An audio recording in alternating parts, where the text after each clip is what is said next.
Hello, this is Kim Malinowski. I'm one of the hosts of the Terra Novo Lyceum. So if you're seeing this on just regular YouTube, this is going to be a public one. So hello, love to have you here. If you are on Facebook, say hi. If you are not on Facebook, you can still say hi. My email is known all over. It's KYM, alien, like beat me up, at hotmail.com. And believe me, it's been an old address, and it used to be for Girl Scouts. It was like a joke, because I convinced everyone I was an alien. That's how good I am. Like I'm seriously like, I don't know if I believe I'm a star seed, but I'm totally like, I don't belong here, and they agreed. There you go. They're like, beam you up. I have a confession. I totally did not want to do this. I was praying that it was not my turn. Because have you ever just been in like one of those moments where you're like, I I have other stuff to do, or I am just not in that place. Well, I'm getting in that place. I've actually had a phobia for about 3 days, so it'll go away of my computer. It hasn't left my side, or if not this computer, the one previous, for about 6 years. I'm serious, every day, all day in my vehicle, waiting for my editors. And they come, and I just wait. And I have a phone, so the last few days I just was like, no. I did watch a Zoom yesterday, though, full confession, a reading on, um, this laptop. But other than that, I haven't touched it. It's been staying in my room instead of my car, and that is abnormal. Now, why? Uh, I have a lot of responsibilities now, so I think it represents that. So here we are. This is considered a responsibility. I'm just gonna like toss that off, and it's not a responsibility. It's fun. Okay. So to Starbucks and fun, right? This Friday I'm going on an 11-day dig. I will be posting. I'm not allowed to post anything that has like coordinates or like where I'm at because we're always afraid of looting. And I really do not want to be responsible for that, right? Like I do have a very online presence, but that is one thing I don't want to be known for. No, no, no. So the hat, I'll also be wearing a ball cap, but this is my Indiana Jones hat. It goes with me on every dig, pretty much, unless I don't want to be embarrassed. And sometimes I admit with the Maryland Historical Trust, I'm just staring at them. I was greeted um, right before I went to the lab by the head archaeologist, and he's like, "Hi, Kim. How are you?" Very normal. I just stared at him. You talked to me. It must have been the most awkward exchange ever. While I started babbling, like, "Oh yeah, have a great day," and I ran to the lab. It was brilliant. Way to go. Way to go. And that's like sort of been what's going on. I'm probably not even going to include the timestamp just so that everyone like will know and be like, "There you go." Now, this is the Beauty and the Beast candle that I bought. There's some roses on top. You can sort of see. I don't want to like drop wax onto my laptop. There's like a little stone, and I'm just like, Kim needs some archaeology Beauty and the Beast. I don't know. So trowel, just so you know. Okay, I have a straight one. I might have left it at a dig. My mentor might have it in his car. Kind of embarrassed about that. And I'm like, okay, thank you. He's like, it's safe. I'm like, ooh. So there you go. Trowel. I don't even know how to use a straight trowel. So let's be honest. Is it all right? And clippers. I have a lot of other tools too, but like I brought my clippers up. I have two of them, two different types. They're similar. They're similar, but like they have like different feels, and they sort of do different things in terms of like sharpness and everything. We deal with a lot of roots, small ones. If we're cleaning up, at the last dig, I was yelled, "I need clippers," and I was like, "I have some." So there you go. There you go. I probably mentioned that last time, but that is called being prepared. Sometimes we need that. Now, these cards, well, I have two sets. The cards from, oh, there's, can you see if it's signed? Yeah, there you go. You can sort of see it. It's a Dartmoor Oracle by Rachel Burch. And I really suggest, this is an Etsy. I suggest support. It's not the cheapest of all the decks and everything. She does her own. But she's a woman that's differently abled. And a lot of times she's confined to home. As far as I know, she's still in a wheelchair. I haven't looked lately. But yeah, so like I'm very much like, let's support. I have 4 decks from her, I believe. All right, so I don't know how these are gonna apply yet. Just look at that beauty. And I think to start off, we need some beauty, right? It says this bridge, you find yourself in a beautiful clearing by a lane and bridge. You see the 2 pieces of land it spans and brings together across the water. Okay, I'm gonna get it closer because it actually is showing up. Some of these decks, don't show up well. Okay, the meaning, your diplomatic skills are needed to bring 2 opposing forces into alignment. This could be different aspects of yourself. I have that. A disagreement between friends or family. You will need to hold on to yourself. Think of yourself as a bridge that can span opposing forces to bring harmony and wholeness. I like that idea, and it actually goes with the tarot that I pulled. All right. And she took these pictures, I should say. Okay. Menhir, Menhir. I probably mispronounced it quite badly. You find yourself on the open moor in a complex of standing stones. The day is bright, and a menhir is in front of you. It stands tall in the landscape, an ancient marker of knowledge. Okay, the meaning. The menhir represents a strong idea or warning that cannot be ignored. It stands prone in the landscape and asks you what words of caution needs to be listened to. Once you listen to them, you can take on board its suggestions and move forward. I like this idea because it's a little bit different than the tarot, because it's asking you to focus on an object and almost like ask it and yourself, a reflection of like, I've been working on my inner truths or whatever, like childhood wounds and, who is Kim really and who has she been told, right? Who is the creation as the author and who is the actual person. And like, this is how we can, unify ourselves. And yes, we're delineating, right? I'm going, this is her, this is her, this is her, right? And maybe there's this is him, you never know, right? Everything is sort of fluid between gender and everything else. I do a lot of like male energy, and I think that's perfectly fine. So, as you like bring yourself out and think about all the different selves, which is what I'm trying to do, I'm hoping that they sort of weave back together and I realize that I am whole. That's what I'm working on. I am whole. I'm good enough. And I invite you to also sort of begin to think about it, if not actually like have that practice. Just think about I am whole without anybody, even like without God, if with a G, the upper G, if that's what you believe. Or I am whole, like without my significant other, I can still survive and I don't need them. Now, is it nice to have them? Of course. But like, I can survive. I am whole. I am, so that's what I'm working on. So, like I said, I invite you to try to do that as well. I'm hoping, and we can report later, that it makes me feel more balanced. Now, I am bipolar, but this is not like a bipolar sort of mania versus, depression. It is more like a, where is Kim right now at this second? And who is she? And really, who is Kimberly, the person behind the persona of Kim Malinowski, the poet writer? Is the poet writer the archaeologist? Not really.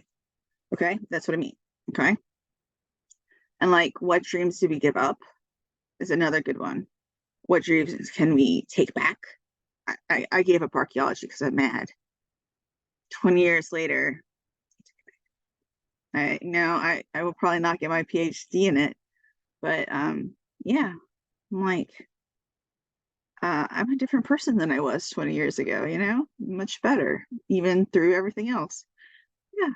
So think about that too, how time progresses. Okay. So that is like what this asks us. It's not quite a tower moment. It's not like everything falls down and it's restarted, but it's like an internal sort of tower where you're like, who am I? Really? Okay. Now we're given the Grove. And like I said, I haven't seen these cards, so I don't know. I'm reading them in the order that came out. So I assume that this is the way that we are collectively needing this. So definitely, all right. I never said when this is for. This is through the 15th, probably to the 20th into the 21st, but it would be a universal reading if you see this. And this is 2023 when I'm doing this. I usually put this all like in the information, like with YouTube, but not everybody, sees that. Okay, so this is the Grove. If you can see that, it's beautiful. One November day, you enjoy the autumn light and colors in the wooded valley. Meaning, this card signifies a place of sanctuary and healing, a place to go when seeking guidance from nature. A grove can also exist in your imagination. Try to use it when you need to escape from the world. And that's sort of that inner sort of thing. And for those of you, like, I had a revelation, okay? Everyone is like, when you shield yourself, put a white bubble around yourself, and then you won't get other people. I'm like, I do it, but does it work? I'm very empathic and it doesn't matter. I'm like crying if somebody else is crying, like three rooms down.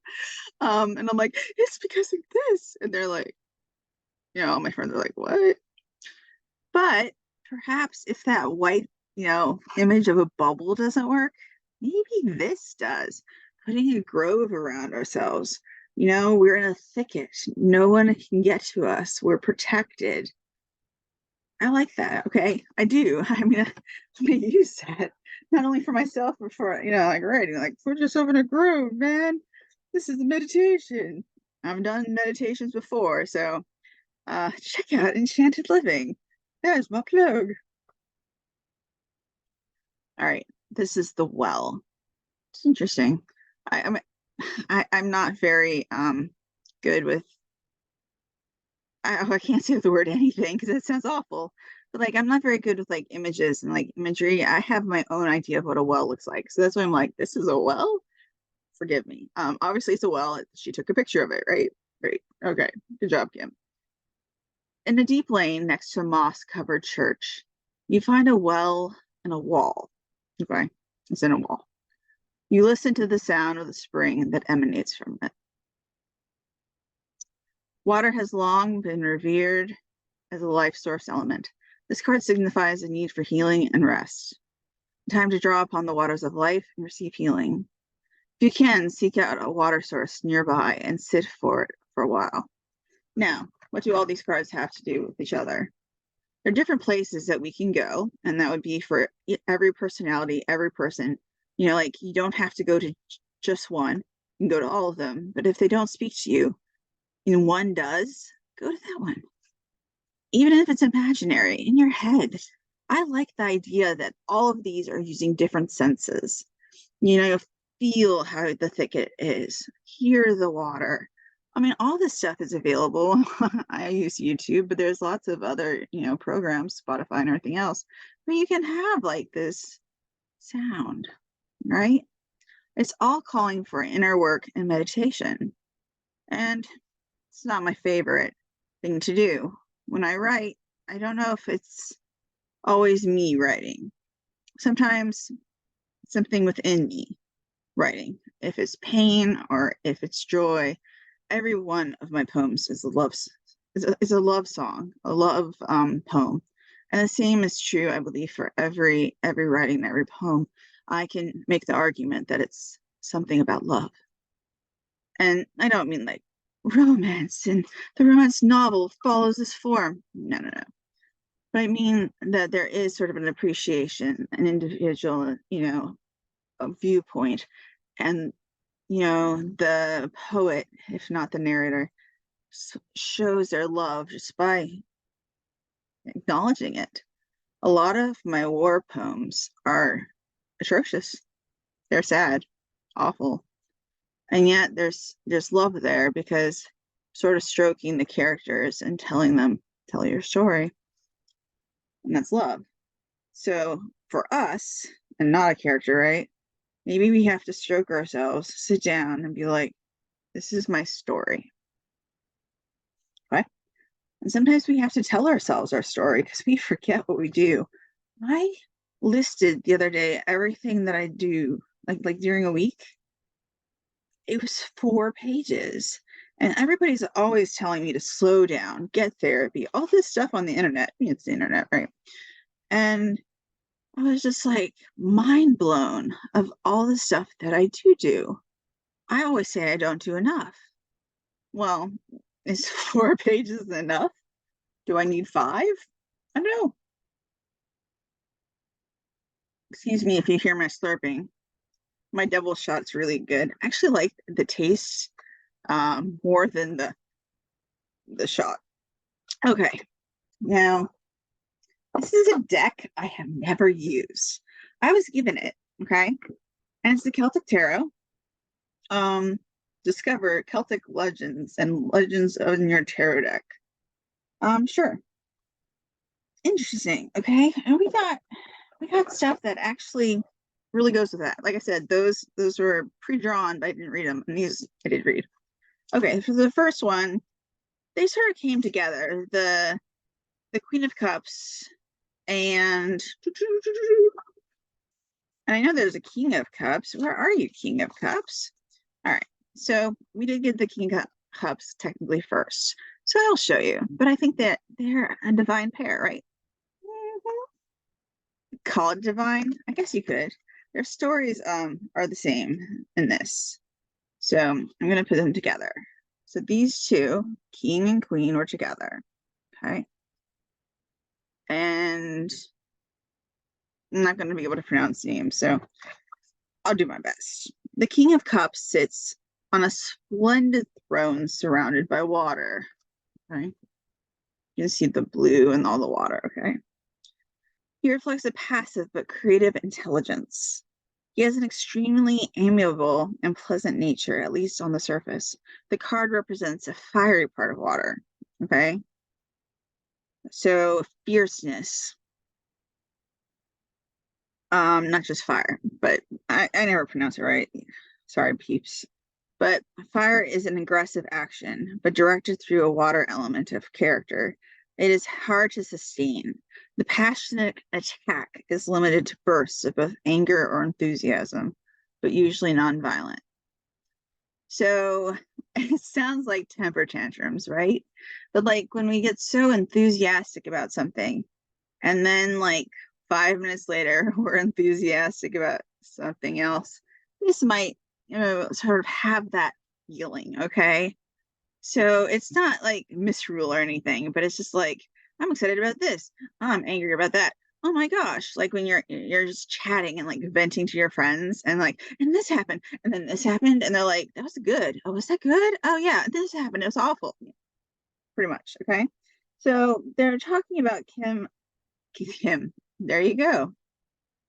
Narcissism. King Meliodas of Lyonesse was such a character. He was kind and placid, but too easily influenced. When he remarried after losing his first wife in childbirth, he chose badly. The new queen was determined to poison Tristan, his son, so that her own children could inherit. By a stroke of fate, she was caught in the act and was ordered by the king to be burnt alive. Tristan pleaded for her life, and she was spared and eventually forgiven by the king. Okay, well, there you go. Go, Tristan. We had it upright. So, I mean, like, I read these because every one of these decks have like a different take, and I really like their different take. I always feel like the King of Cups is a very passionate, powerful person. And if it's a love reading, it's always like they are like the person, it doesn't have to be a man, that is like complete within themselves, like what I'm trying to do, right? Where they are complete within themselves, but like they're like the strong male that's willing to like woo you, and a strong person that's willing to woo you and doesn't really like give up. They might have these flights of passion, but they're like, yes, you know, they are like the ideal of whatever your stroke of your lover that you want. Okay, they're sort of the ideal. And like in this reading, if you are looking for it and you're like, I'm not looking for a love reading, Kim. Well, I mean, like you got the King and Queen of Cups. So technically, like if this was a love reading, it would be like, oh, there's a pair. Just so if you're like, I am looking for love, Kim. Well, you'll find it. I would say soon. With all this water that I pulled, I'm like, I am a water sign though. And I think the moon is in Scorpio right now, and I think so. When I am filming this, so the queen is filling a cup with the water as an act of hospitality, and this is a character. She is actually the wife that dies in childbirth that we just did with the king, so she's not the evil queen. Two other cups are placed upon the table, carved in the tradition zoomorphic design of Celtic origin. She's expecting visitors and is preparing some refreshment. The Queen of Cups represents a patient type of woman. Her guests have not arrived, but she will make sure that everything is ready for them. Her image is one of tranquility and infinite subtlety. She has a rare kind of serene beauty and typifies the perfect wife and mother. And I just told you her story. She asked for her son to be in the Christian baptism as she dies, just so you know. And the idea is that she loves the king so much, even as she's dying, she is like asking for the welfare of both him and her child. That's a beautiful image. Mother's Day in the US was yesterday when I'm filming this, and the two cups that are there, see, two cups usually has like a union of some sort. Just also saying, okay, so you also have a union in here if it was a love reading. So just be like, yeah, Kim, love. But we're also, just like with these cards, she's trying to get them. She's waiting, right? She's waiting with filled cups. She's complete, and she's filled cups because she has enough water within her, okay? And then she's waiting, she's gone internally, and then she's ready to help others and also herself, right? Yeah. Okay, that's my interpretation of that. Then we did pull a card inverted, okay? This is let me see, Queen of Swords. That's two queens, okay? This one is inverted though. This is getting long. I apologize. I know. All right. So the Queen of Swords sits quietly in a forest glade. She's holding a sword in her lap. Her right hand clasps a sharp blade as a symbol of her passive control. Okay, I'll put it up right. All right. And what's interesting, I'm just going to skip just a second, okay? Because I think the story might tell us more.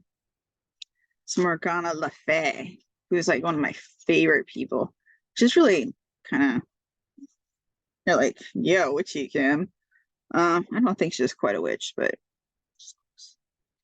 okay. Queen Morgan Le Fay. Okay, not Morgana, sorry, Morgan.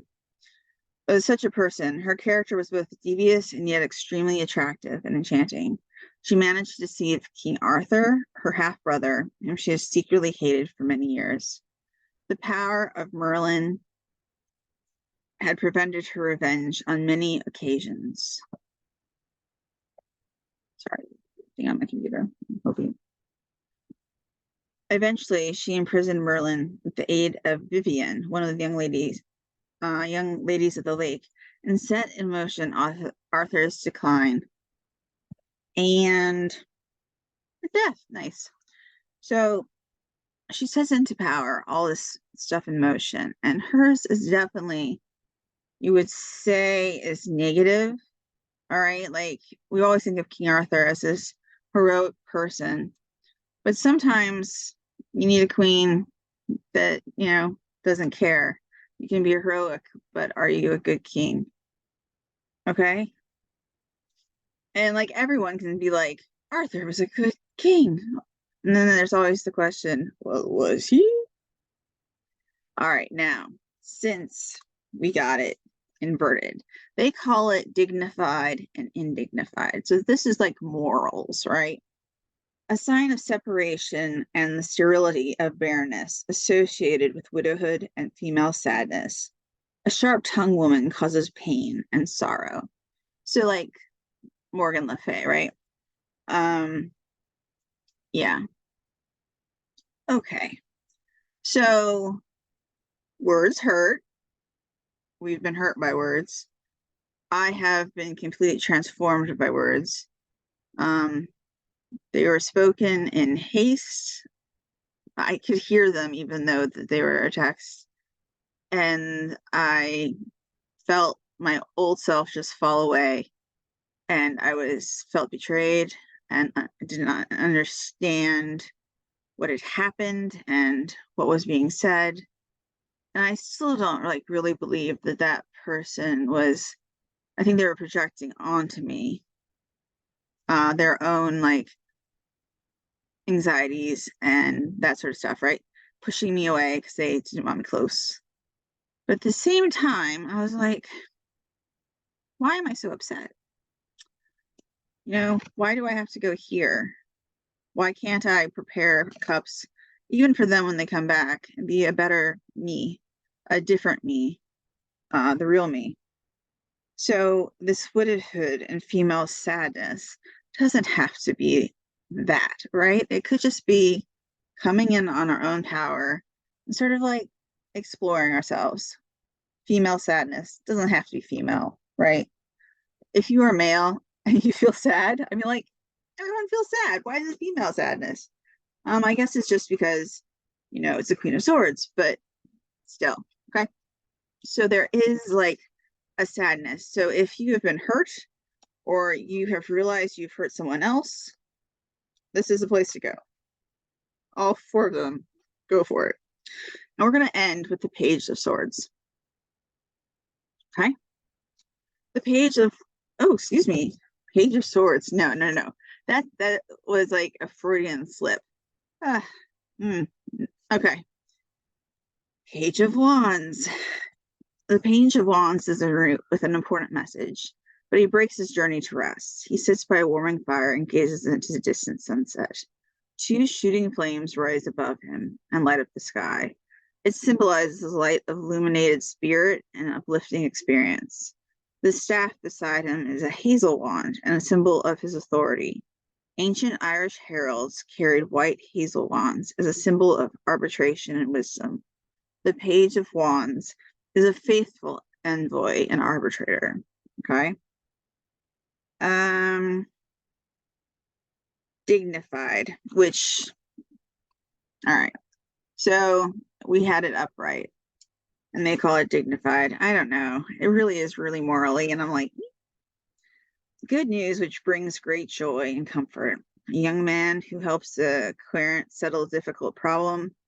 A young person in the family who is now more settled and content. So that is either us or this was not a love reading at all. But if you are looking for some type of love, either a message with your partners, or if you're single, looking for someone, friend, whatever, This just confirmed good news, which brings great joy and comfort. A person, I'm not going to say a young man, is coming in. And I know I'm not completely young. I feel much younger than I used to. I just turned 40 and like I have broken my tailbone. I've got a concussion.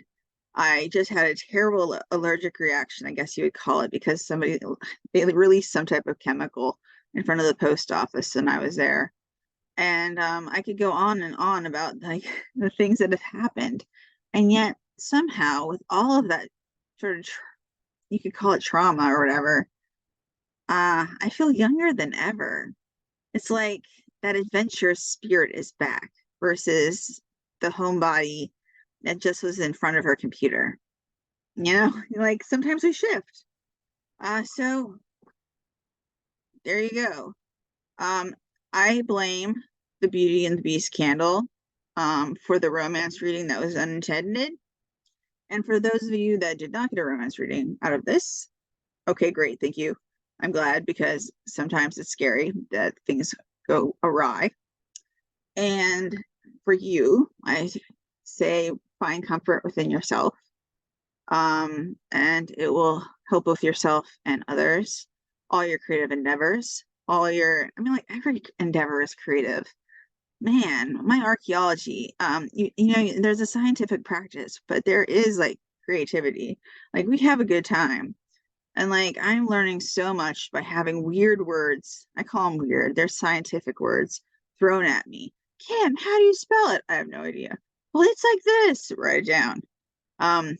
They work with my aphasia very well. I have to say that is like brilliant and kindest thing you can do for someone. If you have a person or you are a person that has a different ability, it is marvelous when someone like tucks you under their wing and they make sure that you can learn and feel normal and no one else knows if there's a problem because it's been normalized. It's great. I'm told all the language. I have it, first you spell it out and then, you write it out and then you respell it and then you say the word. And we do this several times. But before I get the word, I'm not saying it happens in one time. But then everybody is, hearing this and they normalize it. Oh, that's what's done. We learn these words. This is the way it's done. And I teach those words. And it normalizes it in a way that no one knows I have a problem unless I tell them. And I like that a lot because I can tell them and then they'll be like, oh, really? So it feels really good. Okay. And maybe that's the reason I'm with archaeology right now. I don't know how the readings are going to work. Like I said, I have been something else. I think I will try to do the tarot from the field, maybe a car near the field. I am camping. And I have a solar panel to run my laptop. It's really, really embarrassing and yet absolutely necessary because I am not taking time off, right? I am doing extra. I still have my writing job. Okay. So that said, you can contact me anyway, which way you want. When I'm in the field, I do not answer because I don't have a phone. And a lot of times I don't have reception. But at lunch, I'll get back to you on my emails. And of course, it'll be after 3, I will as well. I have 2 books coming out. I can almost guarantee that both of them will want rewrites while I'm on the dig. And if I say that, I'm like hoping that like is like just spells it. So there you go. So happy week, happy longness. This took a long time. Love you all much. All right.